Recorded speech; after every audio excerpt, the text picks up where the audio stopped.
Selamat pagi Bu Regina dan kita semua yang hadir pada pagi hari ini. Karena besok adalah hari Maximilian Kolbe, saya bagikan renungan yang akan selama 7 hari kita akan membagikan sedikit demi sedikit untuk Maximilian Kolbe. Jadi pagi ini saya akan membagikan bagian yang bisa kita sharing bersama ya. Terima kasih kita telah bergabung pada pagi hari ini. Pagi ini kita menjelajahi masa kecil Maximilian Kolbe dan akar dari devosi Maria-nya yang luar biasa.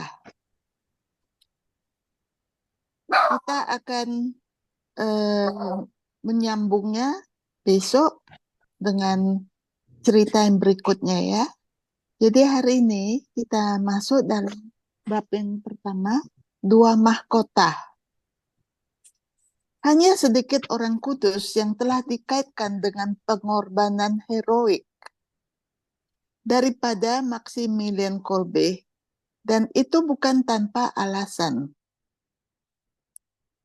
Kehidupan Maximilian yang luar biasa memberi kita kesaksian yang kuat tentang keberanian yang dibutuhkan untuk mengikuti Kristus. Maximilian Kolbe sering dikenal sebagai orang kudus dari Auschwitz. Baginya, Auschwitz, panggilan untuk menjadi terang dalam kegelapan, adalah esensi dari siapa dirinya. Imam Fransiskan itu mengorbankan hidupnya untuk menyelamatkan orang lain dan tewas di tangan Nazi di tengah salah satu kengerian terbesar pada abad ke-20. Ke-21 itu. Meskipun kisahnya tentu saja merupakan contoh utama cinta yang penuh pengorbanan. Jauh sebelum Auschwitz, orang suci ini mendapatkan gelarnya. Ia dimuliakan dalam kemartirannya, tetapi dalam komitmen yang tenang dalam kehidupan sehari-harinya, ia bersaksi tentang kebenaran. Ada banyak detail yang tersembunyi dalam kisah Maximilian Kolbe yang sama indah dan menginspirasi seperti yang lebih terkenal. Selama 7 hari ke depan, kita akan mengeksplorasi apa yang membuat Maximilian Kolbe menjadi pria yang murah hati, berani, dan tidak mementingkan diri sendiri yang kita temui dalam kisah kematiannya. Bagaimana ia mengenal Tuhan? Apa yang mendorong keinginannya untuk melayani Yesus dan gereja? Siapakah dia sebelum ia menjadi orang suci yang kita kenal sekarang? Kita akan mulai dengan kisah masa kecilnya. Raymond Kolbe lahir pada tanggal 8 Januari 1894 di sebuah desa kecil di Polandia. Keluarganya adalah penganut Katolik yang taat dan membaptisnya pada hari ia lahir. Dokumen dari proses kanonisasi menegaskan bahwa orang tua Raymond Kolbe ini bersinar sebagai model kehidupan Kristen. Ketika Rusia menduduki Polandia dan melarang praktek agama, semangat mereka untuk Kristus dan gerejanya mendapatkan intensitas baru. Mereka mempertahankan kehidupan doa yang kuat dan pengabdian yang mendalam kepada Maria, Bunda Allah. Dikatakan bahwanya ibunya bernama Maria berdoa agar Tuhan mengizinkannya meninggal pada waktunya untuk menghindari pernikahan. Ia bermimpi masuk biara dan hanya ingin menjadi biarawati. Sayangnya, di bawah pendudukan Rusia pada saat itu, Polandia tidak memiliki biara. Jadi Maria memilih seorang suami yang juga mencintai Tuhan, baik hati, jujur, dan suci. Namanya Julius Kolbe. Adalah seorang Fransiskan ordo ketiga yang menyamai semangat dan kesetiaan Maria. Sumpah awamnya untuk hidup sesuai dengan nilai-nilai Fransiskan tentang kemiskinan dan kerendahan hati sangat cocok untuk keluarga tersebut. Mereka berdua membesarkan 3 putra bersama dalam kemiskinan yang sesungguhnya. Namun mereka menanggung kemiskinan mereka sebagai lambang kehormatan. Cara untuk menghindari keterikatan dengan hal-hal duniawi sehingga pandangan mereka hanya tertuju pada surga. Tidak mengherankan bahwa di bawah pengaruh mereka, Raymond Kolbe si kecil dengan cepat mengembangkan pengabdian yang mendalam kepada Bunda Maria dari Czestochowa, ikon Maria yang berakar dalam budaya Polandia. Namun bahkan dengan hati yang mengasihi Bunda Maria, Raymond tetap nakal dan terkadang benar-benar susah diatur. Sekitar umur 9 tahun, Raymond kembali melakukan kejenakaannya seperti biasa, berantakan dan gaduh. Ia meninggalkan ibunya dalam keadaan terkuras, lelah karena pekerjaan yang harus dilakukan untuk merawatnya.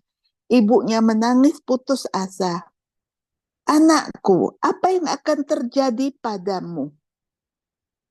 Pertanyaan ini mengguncang Raymond sampai ke lubuk hatinya.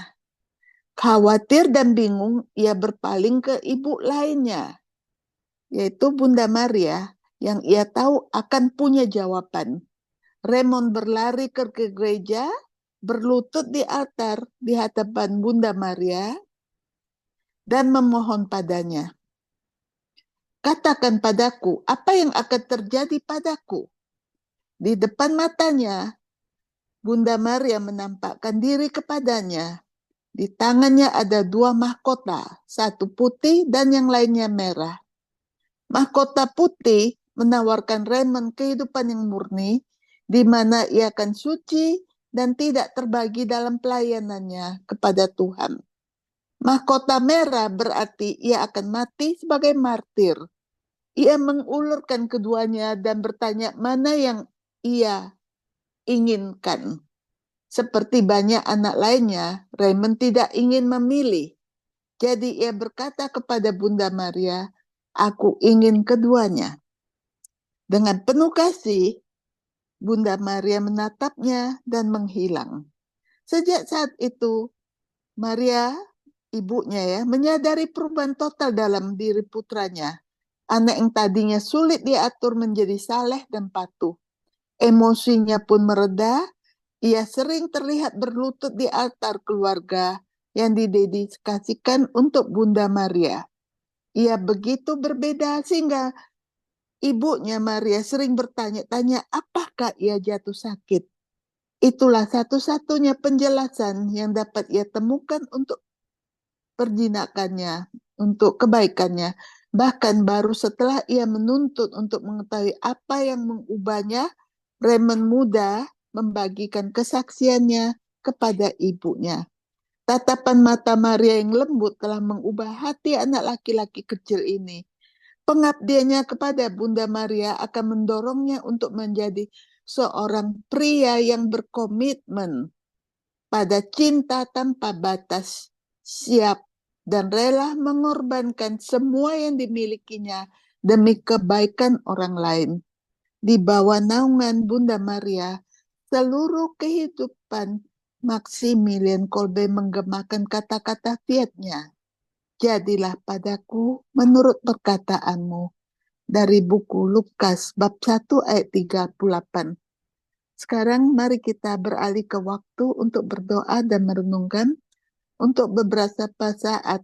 Bayangkan diri Anda di masa kecil melihat kembali masa itu di mana kita dapat melihat kasih karunia Tuhan bekerja bahkan sebelum kita cukup dewasa untuk mengungkapkannya. Baik keluarga asalnya maupun dinamika politik Polandia memainkan peran utama dalam pengembangan hidup spiritual Maximilian Kolbe. Orang, tempat, atau keadaan seperti apa yang telah memainkan peranan penting dalam pembentukan hidup spiritual kita sendiri. Bagaimana mereka membentuk hubungan yang kita miliki dengan Tuhan saat ini. Bunda Maria menuntun Maximilian Kolbe untuk menuju ke kehidupan dan tujuan yang Tuhan inginkan baginya. Seperti apa hubungan kita dengan Bunda Maria? Dengan cara apa kita ingin memperdalam hubungan itu? Bawa semua renungan ini kepada Tuhan sekarang. Bagikan dengannya apa yang ada dalam pikiran dan hati kita saat ini dari waktu ke waktu selama hari ini di dalam doa. Mari kita berdoa bersama. Bunda Maria yang dikandung tanpa noda. Ini adalah doa yang diajarkan oleh Maximilian Kolbe. Hiduplah dalam diriku, bertindaklah dalam diriku, berbicaralah dalam dan melalui aku. Pikirkanlah pikiranmu dalam benakku, kasihilah melalui hatiku, berikanlah saya watak dan perasaanmu, ajari, pimpin, dan bimbinglah aku kepada Yesus. Santo Maximilian Kolbe, doakanlah kami. Amin. Demi nama